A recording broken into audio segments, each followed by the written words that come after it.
Hej, dzień dobry. Right, we'll get started with English and then switch to national language. First question, Iga, your first time on RLA this year. Just talk us through how it felt and also your thoughts on the match.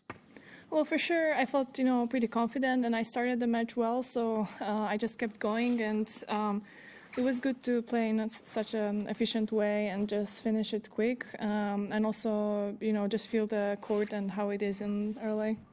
Okay, if you'd like to get started, we'll go here. Congratulations. Thank you. Emma Raducanu next up for you. You've met her 3 times before, beat her 3 times before, but she's in some real form at the minute. How much are you looking forward to that tie and preparing to face a player that you know quite well? Well, you know more than me because I thought we were played 2 times, but doesn't matter. Well, for sure it's going to be a tough one. Emma can play great tennis, and we all know that. So, yeah, I'll just, prepare us before any other match, and for sure Wim will watch these matches that we played because I don't know if he saw them before since we weren't working together yet. But, yeah, I'll just... I don't know. I'll prepare tomorrow and I'll be ready. Okay, over there. Yeah. When you play a match like that, when you're on and off the court in about an hour, do you have the need where you feel like you need to do extra practice later in the day, or do you do more tomorrow to give yourself better preparation for longer matches throughout the tournament? Well, I don't think this will give me preparation to play longer matches. It's more like the more you practice, for me, it's the more fatigue you're going to get at the end because, adding 15 minutes every day, after 2 weeks, it's like many hours. So we try to kind of think long term. Yesterday I hit a little bit longer, even though it rained, I was able to do that. So today I didn't feel like I need to practice more, but for sure, on Grand Slams it's great that you can work on some stuff between matches. So tomorrow, I don't know how long we'll play, but because also it's tough to get court for a longer period of time here at the beginning of tournaments. So yeah, I'm intense anyway, so even playing 1 hour practice, it's enough for me because I use every minute and I'm 100% there. Next one, yeah. I'm curious about the decision to add a hitting partner this year. Why did you, in the past, not have one? Why did that seem to work for you, and why has it changed? Well, honestly, it was logistics a bit because my hitting partner that I always worked with, he had some injury. He didn't play for some time, and we were just, okay, we'll go without. We'll use the tournament hitting partner. But this year we realized that this might be something to change, and because obviously I didn't go well last two years here, so we thought we'll do everything to have as much comfort as possible during the tournament, and I think already it's paid off because with this rain and sometimes just having 20 minutes to hit or something, having a hitting partner who you can tell what do I want, I don't know, more topspin, more flat ball, it really adds more quality to the practices. It's not because when you play with other players, you basically just play down the middle, cross court, and serve, returns, and that's it, but with the hitting partner you can work on some specific stuff. So I should have done that last year as well. So it's not it's a big change since I'm having hitting partner on every tournament basically now, but last year, yeah, that was a mistake for sure. Something Wim suggested, or you came to the conclusion yourself? No, after last year I knew that I should have taken the hitting partner, so we didn't do this mistake again. Okay, James, right in the middle there. Emma's ranked 61 in the world, I think. I wonder whether you even think about rankings when you're thinking about preparing for a player, whether you even look at them or are aware of them, or whether you have in your head maybe an idea of, that's Emma Raducanu, she's a sort of top 30 player or whatever. Yeah, honestly, there's no point to look at rankings, especially when you have these great players that already, have been through great tournaments and won some tournaments, and that they can play well, Maybe they're not, consistent to have the ranking, but still, you need to be on your toes and ready because you don't know what they'll show, this week. So no, I don't look at rankings at all. And, yeah, that's it. A couple more in English. Courtney? I'm curious if you feel at all a difference not being number one right now. No, I don't. I don't look at rankings. I just said that. Also No, like I'm kidding. numbers, but I'm saying just in terms Yeah. of attention, pressure, expectation.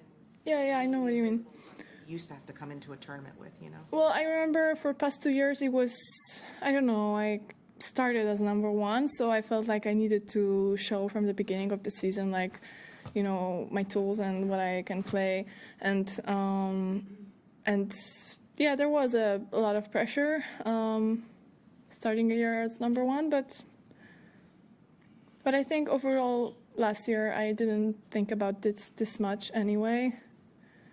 And also, you know, I realized, you know, last year that I don't have like 100% influence on what happens with my ranking sometimes. So now I just focus on tennis, and if I play well, I know I'll be back at number one. If I don't and Aryna plays better, she'll be number one. So I think it's just smarter to focus on tennis, and the ranking will come after that. Okay, last one in English. Charlie, up the back. Emma both won Grand Slams as teenagers. Obviously, you then established yourself very quickly. She's had maybe a tougher time of it. Do you think that's just down to injuries? Has it surprised you? And do we maybe underestimate how hard it is after winning a Grand Slam to kind of kick on and then be consistent? Oh yeah, for sure it's hard. I think, I don't know, even sometimes when I lose some matches, I realize that people just expect me to win because I won so much earlier, you know, that they got used to it, you know, but no, this is like constant work and taking care of like many things also off the court, and having good people around you, managing your whole life basically so you can play good and consistently. So everybody's story is different, and everybody struggle with different stuff, but it doesn't matter, you know, when we're going to be out there on the court, like whoever's going to play better will win, and that's it, you know. So I'll just focus on tennis. For sure, like we have different stories, but before the match, like, you know, I'm not going to really think about that. I'll just prepare based on how she plays now, and that's it.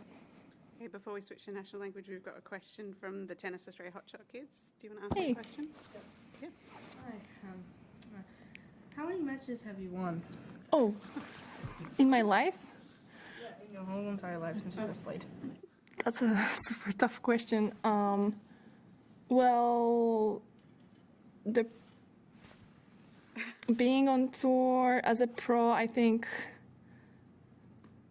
like, I don't know, probably like 50, 60 times. No, not 60. 60 is a lot.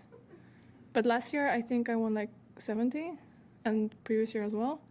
Okay, so let's do like, 70, and the years before, let's do like 45. So, oh my God, math.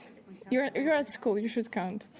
I'm done with school, so I'm not going to do that. I'll just embarrass myself. Okay, so, yeah, but when I was your age, I also played some matches, so let's make it 200? No, 300? Higher than that. 400? But you mean on WTA or? Okay, what? Okay. Oh my God, that's a lot. That's a lot of days. Okay, 346?